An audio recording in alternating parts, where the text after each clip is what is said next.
Rich dad poor dad किताब के लेखक रॉबर्ट टी कियोसाकी दो पिता थे। इनमें से एक पिता काफ़ी पढ़े लिखे होते हैं और उन्होंने पीएचडी भी कर रखा है। आपको जानकर हैरानी होगी कि वो लेखक के गरीब पिता थे और उन्हें रॉबर्ट पुअर डैड बुलाते थे। वहीं दूसरी तरफ उनके पिता जो काफ़ी कम पढ़े लिखे होने के बावजूद अमीर थे, उन्हें लेखक रिच डैड बुलाते थे। रॉबर्ट के गरीब पिता चाहते थे कि रॉबर्ट अच्छे से पढ़ाई करे और किसी बड़ी कंपनी में नौकरी पर लग जाए। वो इससे अपने भविष्य को सुरक्षित करना चाहते थे। लेकिन वहीं दूसरी तरफ अमीर पिता चाहते थे कि रॉबर्ट जिंदगी में थोड़ी चुनौतियों का सामना करे, आगे बढ़े और जीवन में सफलता हासिल करे। उनकी सोच थी कि आप जीवन में बिना किसी नौकरी में काफी सफल हो सकते हैं। रॉबर्ट के अमीर पिता स्कूली पढ़ाई जो कि नंबर लाने के लिए की जाती है, उनकी सोच में जीवन की पढ़ाई सबसे ज्यादा इम्पोर्टेंट है और आप जीवन में जितना ज्यादा सीख सकते हैं उतना स्कूल में कभी भी सीख नहीं सकते। स्कूली पढ़ाई अपनी जगह में ठीक है, पर जीवन की पढ़ाई भी सभी को करनी चाहिए। जीवन के एक्सपीरियंस से हमें ऐसा शिक्षा मिलती है जो किसी स्कूल में नहीं मिल सकती। नंबर 1, अमीर लोग रुपयों को पाने के लिए काम नहीं करते। चलिए एक कहानी जानते हैं। गाँव में एक आदमी था जिनके पास एक गधा था।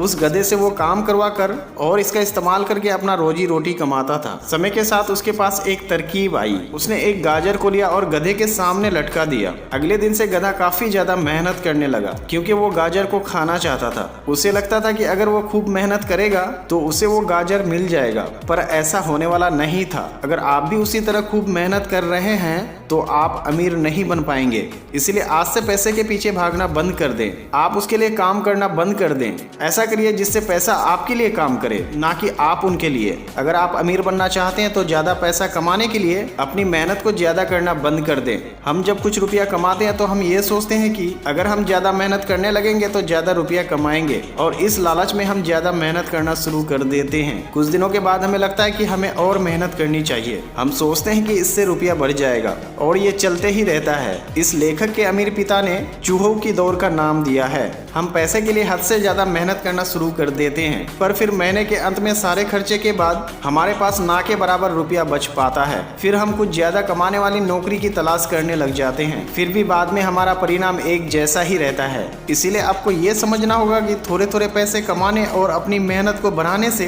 आप अमीर नहीं बन सकते। अमीर बनने के लिए आपको पैसे के लिए काम नहीं करना चाहिए, बल्कि पैसों को आप अपने लिए काम पर लगाएं। आप अभी जो मेहनत कर रहे हो वो मेहनत पैसों से करवाना शुरू कर दें। सबसे पहले आपको ये समझना होगा कि आप अपनी जिंदगी के खुद जिम्मेदार हैं। आप दूसरे को जिम्मेदार बनाना छोड़ दीजिए। अपने आप से ये सवाल पूछिए कि क्या आप आज जो काम कर रहे हैं वो आपको अमीर बना सकता है? आप अपने आप ही ज्यादा काम करके अमीर बन पाएंगे तो ये बिल्कुल गलत है। हमारे अंदर की लालच और थोड़ा अधिक कमाने की जज्बा ही हमें ऐसा काम करवा देता है जिसे हमें नहीं करनी चाहिए। हमें कोई भी काम सोच समझकर और दिमाग से करनी चाहिए। अपनी खुद की समस्याओं की जिम्मेदार खुद लीजिए। अपने आप से एक सवाल पूछिए कि क्या आप जो करना चाहते हैं उसे पूरी क्षमता से कर पा रहे हैं या नहीं। आप पैसे के लिए काम करना छोड़ दें। आप ना तो अपने मालिक को दोष दें और ना ही सरकार के टैक्स को, जिसके कारण आप सोचते हैं कि आपको कम रुपया मिलता है। रॉबर्ट के पिता ने उन्हें ये पहला सबक दिया, यदि आपको एहसास है कि आप समस्या है तो आप अपने आप को बदल सकते हैं, कुछ सीख सकते हैं और समझदारी बढ़ा सकते हैं। अपनी समस्याओं के लिए अन्य लोगों को दोष ना दें। रॉबर्ट कियोसाकी लेखक हमारे साथ एक कहानी साझा करते हैं जिसमें वो बताते हैं कि उनके अमीर पिता ने उन्हें एक दुकान पर काम पर लगा दिया। उस काम के लिए उन्हें कोई रुपया नहीं मिलता था, पर इससे उसका दिमाग बिजनेस की तरफ लगा रहता था। इससे उसका बिजनेस की तरफ इंटरेस्ट बढ़ने लगा। उन्होंने एक तरकीब से पुरानी किताबों को लेकर अपने दोस्तों को कुछ घंटे के लिए किराए पर लगाते थे। देखते ही देखते एक महीने में 6000 के लगभग रुपये कमा लिए थे और उन्होंने यहाँ से सीखा कि रुपयों को अपने लिए काम पर कैसे लगाएं। चूहे की दौड़ में इतने लोग क्यों फंसे हुए हैं? क्या आप अपने लिए या फिर दूसरों के लिए काम कर रहे हैं? हमारे समाज में कई लोग खुद के खिलाफ एक दौड़ में फंस गए हैं। एक दौड़ जहाँ लगातार अपने खर्चे और कारों को चुकाने के लिए कड़ी मेहनत करनी पड़ती है। आप सभी कड़ी मेहनत से काम करते हैं, जबकि सरकार और आपके खर्चे आपके पास बहुत कम रुपए छोड़कर जाते हैं। इसके बाद खुद के लिए आपके पास ना के बराबर रुपया बचता है। नंबर 2, रुपयों का ज्ञान क्यों सीखना चाहिए? 1923 में एक होटल में बहुत सारे आदमी की मीटिंग थी। उस मीटिंग में दुनिया के काफी अमीर अमीर व्यक्ति आए थे।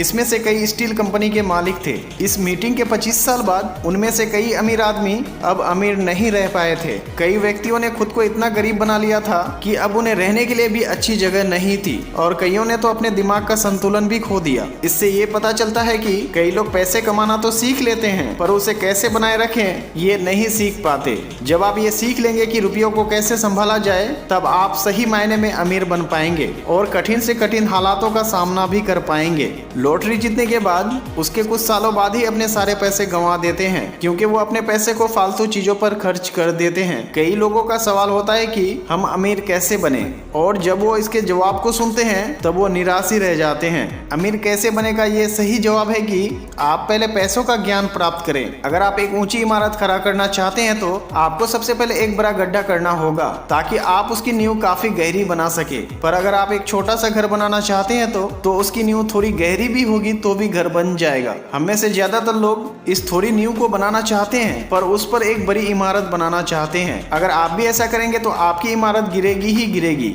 इसीलिए अपनी नींव को मजबूत कीजिए। लेखक के गरीब पिता उन्हें एक अच्छी सी नौकरी में देखना चाहते थे पर उनके अमीर पिता उन्हें पैसों का ज्ञान हासिल करते हुए देखना चाहते थे। ज्यादातर स्कूल में हमें घर बनाना तो सिखाता है पर ये नहीं सिखाता कि उसकी नींव मजबूत कैसे करें। स्कूल में हमें सीखते हैं कि गलतियां बुरी है और हमें उन्हें करने के लिए दंडित किया जाता है। फिर भी यदि व्यक्तियों के सीखने के तरीके को देखते हैं तो हमें पता चलता है कि हम गलतियां करके ही सीखते हैं। हम नीचे गिरकर चलना सीखते हैं। अगर हम कभी नीचे नहीं गिरते तो आज हम चल नहीं पाते। पैसे कमाना हमें ये सिखाता है कि पैसे हमारे जेब में कैसे आए और पैसे का ज्ञान हमें ये सिखाता है कि पैसों का खर्च कहाँ करें। अगर आप अमीर बनना चाहते हैं तो आपको एसेट और लायबिलिटी के बीच का अंतर का पता होना चाहिए और ज्यादा से ज्यादा अपने संपत्ति को खरीदें।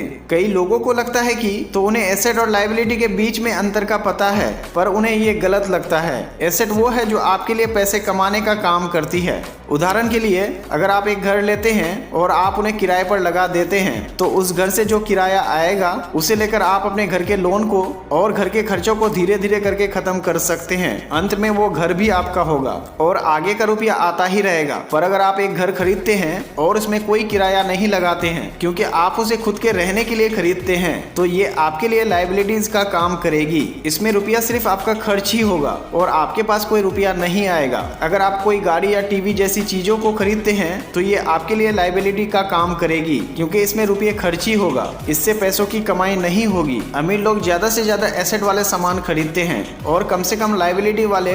गरीब लोगों को ये पता नहीं होता है कि एसेट और लायबिलिटी के बीच का अंतर क्या है जिसके कारण वो गरीब ही रह जाते हैं। कई व्यक्तियों के पास रुपया तो आ जाता है पर वो अपने सारे रुपये लायबिलिटी वाले सामान पर खर्च कर देते हैं और ये बिल्कुल गलत है।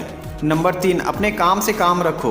अमीर पिता ने लेखक को सिखाया कि लोग हमेशा दूसरों के लिए काम करते रह जाते हैं। वो सरकार के लिए काम करते हुए उन्हें टैक्स देते हैं। वो अपने नौकरी में अपनी कंपनी का काम करते हैं फिर बैंक का लोन चुकाते हुए उनका काम करते हैं। ज्यादातर गरीब और मिडिल क्लास अपना अधिकतर समय ऊर्जा दूसरों के कामों में खर्च कर देते हैं। ये इसलिए होता है क्योंकि स्कूल में हमें कर्मचारी ही बनाना सिखा पाता है, मालिक नहीं। हमें अपने स्कूल और नौकरी तो करनी चाहिए और याद रखना चाहिए कि कैसे हम अपने एसेट को बढ़ाएं। हम जो भी रुपया नौकरी से कमाते हैं उसे अपने एसेट को हासिल करने पर इस्तेमाल करना चाहिए। हम एसेट को स्टॉक, ब्रांड, म्यूचुअल फंड, किराए की एसेट और रॉयल्टी के रूप में बना सकते हैं। एक बार जब कोई एसेट बन जाए तो उसे कभी भी बाहर ना निकालें। जब आप लायबिलिटी खरीदना चाहते हैं तो पहले एसेट को बनाइए और इसका इस्तेमाल करके किसी लायबिलिटीज को खरीदिए।